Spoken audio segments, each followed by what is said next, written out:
Hey YouTube! So today we're talking about mouthpieces, more specifically how to choose a new mouthpiece and where to go to buy a new one.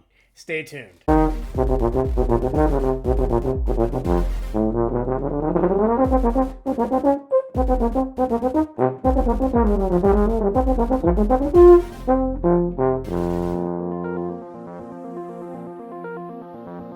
Hey guys, I'm Aaron, helping musicians get better, faster through product reviews, performances, and educational videos. So today we're going to talk about how to break down the process of getting a new mouthpiece. So if you haven't done so already, go and check out the last video I did on all the different parts of a mouthpiece and how changing those up can change how you play drastically.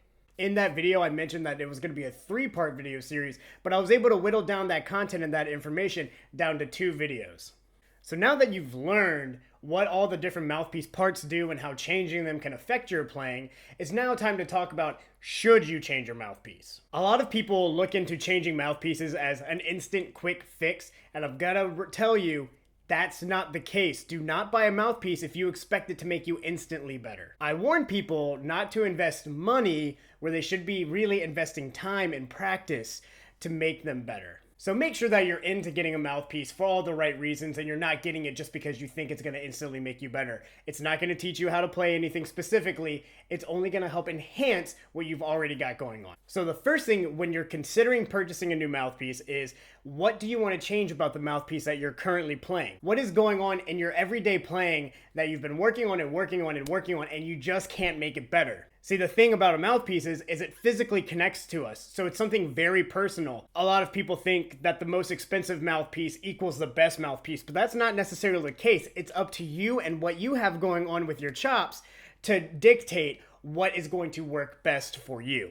So say you're just having a really hard time having low notes pop out, you're going to want a bigger rim. I mean, we talked about that all in the last video, right? So now that you've been educated on what all the aspects are, really think about what it is about your playing that you hope to change or help to enhance through changing your equipment. So now that you've decided to change, the other part about it is make sure it's a good time to change. Try your best to avoid changing equipment right before a concert or a master class or something that you're going to have to play for that's really important, because you don't want to get out of that routine and you don't want to do anything that could jeopardize or change anything up too drastically and possibly mess up your performance. That doesn't just go for mouthpieces, by the way. That also goes for switching instruments or even down to like valve oils and slides and greases and stuff like that. Just be careful about changing up things right before a performance. However, some good times to think about changing is if you're playing with the orchestra and you're on your seasonal break or you're on winter break for school, or times where you have some large stretches where you can get your normal practice in and get accustomed to what's going on with this brand new mouthpiece. This is a good time to change. You're not going to affect things outwardly. You're just going to have to get used to what you're doing. And so it's just you. You don't have to worry about the performance or messing up the ensemble or anything like that. So those are always good times to change. And now in terms of the specific mouthpiece stuff, what you want to do before you go out is you want to do your research. Figure out what it is about the mouthpiece that you want to change and go find some specs or diameters or anything like that, any information you can get on how large your mouthpiece is. Depending on the brand, if it's a larger mouthpiece company like a Bach, a Dennis Wick, anybody like that, they're going to have the very specific diameters and metrics and all that kind of stuff for you in some sort of layout, and they will also typically compare it to other companies. So right before you change it up, make sure you do a quick Google search just to make sure you know how big your mouthpiece parts are and exactly what you want to change about it, so that you can better compare it to any other brands or any other mouthpieces that you might look at later. Doing this little bit of research and educating yourself helps you narrow down exactly what mouthpieces you want to look at, or at least the sizes you're going for, and will help you in saving you time from weeding through a lot of mouthpieces that you really don't need to look at, or getting bad advice from vendors who are just trying to push their product on you. Also, if you're going to be doing some of the things that I'll be talking about later in the video and you're trying out a lot of mouthpieces all in one go, this will help you save chops because you're not trying out mouthpieces that you don't really have any business trying because they're not geared toward fixing the things that you're working on.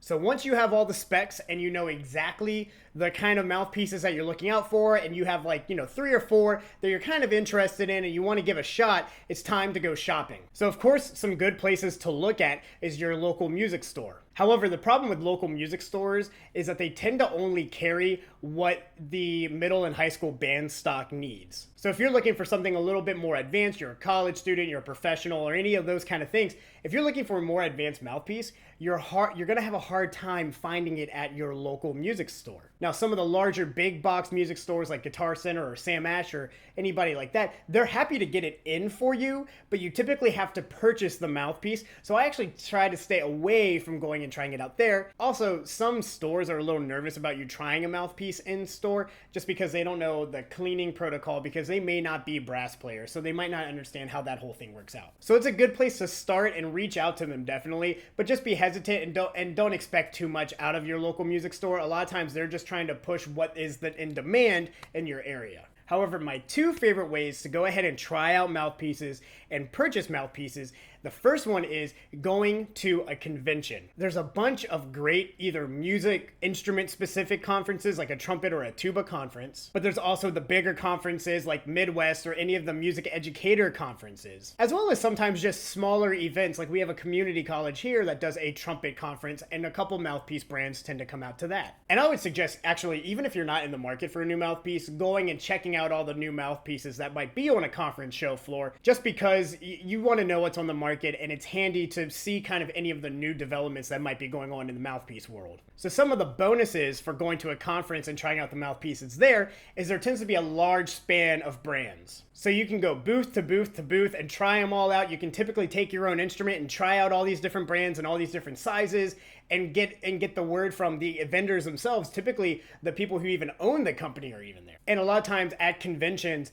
brands will have a certain percentage off, or they'll have discounts or deals just at that conference, so you can get a pretty good deal on the mouthpiece as well. So some of the problems with trying out on a convention floor is, first off, there's other musicians who are going to be trying out all these different other things, so it's going to be loud. You're not going to hear yourself exactly, and you're going to have to fight through a lot of noise just to try out mouthpieces, so you might not be getting an exact reading of yourself while you're there. Another problem is if you have a specific mouthpiece brand in mind, you can't guarantee that they're going to be at that conference. So I would actually suggest looking ahead of time at who's going to be at the conference you plan to attend, and kind of basing your judgments around what brands you're going to be able to try while you're at that conference. And lastly, even though the mouthpieces may be cheaper, the vendors are trying to push their mouthpieces on you, so they're going to be quite aggressive, and they're going to try to get you to purchase things, and you might not feel comfortable with some of the things that they're telling you or they're trying to push onto you. Now, typically they're great people and they're going to be very helpful and very informative,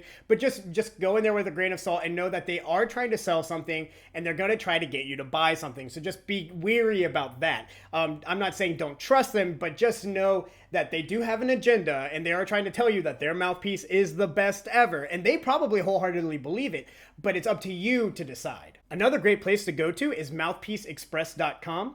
And what I really like about them and why I get a lot of my students to go there is just because of all the options that they have. I actually got this mouthpiece there, and they custom plated this. You can't tell really well with this, but this is actually a satin silver with a gold rim. Just something kind of neat and personal that they do really well. One of the other reasons I like it is they have kind of like a try it on program where you can order in as many mouthpieces as you want, and you pay for them ahead of time. And say you pick 4 mouthpieces, you get to try them out for 7 days. And then when those 7 days are done, what you can do is you keep the one that you want, ship back everything that you don't want, and they will refund you all the money for the other mouthpieces that you have. But you do have to be responsible. If you hold on to those mouthpieces, they will charge you. So just be careful and make sure that you're in a time span where you're not super busy, where you can make sure that you get those mouthpieces back. And they are only going to ship you the flat silver ones. So if you want any plating options done, you can ship it to them,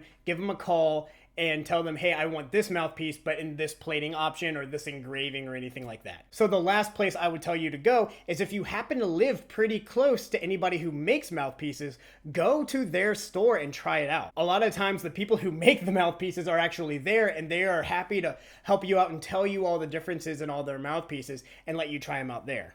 Now, some tips for when you're actually trying out the mouthpieces. First off, bring someone who knows you're playing very, very, very well. They'll be able to say, hey, I think you sound much better on this, or you sound different. I don't think this is what you're going for. They can give you some insight. So somebody like a band director who has been working with you, your private lesson teacher, or, if you're If you're sitting second chair, bring the guy who sits first chair. Your bell is in his ear all the time. He knows how you sound, and they'll be willing to help you out. Another thing you can do is bring a recording device that will help you listen back to your own playing. I suggest taking a piece of music and just playing that on your old mouthpiece and recording it, then switching directly to the new mouthpiece and trying the same piece of music on that mouthpiece. Having that side-by-side comparison that you can listen back to over and over again can be really telling of what's actually going on with the mouthpiece. But yeah, guys, those are all of my tips for how to go about looking for a new mouthpiece. If you want, head over to AKCEuph.com. I've got a free PDF resource where it goes more in depth in all the things we talked about today, as well as more in depth about all the stuff we talked about in the other video. What are some things that you've done that have helped you pick your new mouthpiece? Or what are some things that you're afraid of in going to buy a new mouthpiece? Let me know in the comment section down below. And if you like this video, please hit that like button, and if you would, hit that subscribe button so that videos come directly to you. And if you want to help the channel grow, I have set up a Patreon, which will be linked in the description down below. It's a way for you to monetarily help me keep all this content pumping. As always, I'm Aaron, reminding you to stay happy but never satisfied.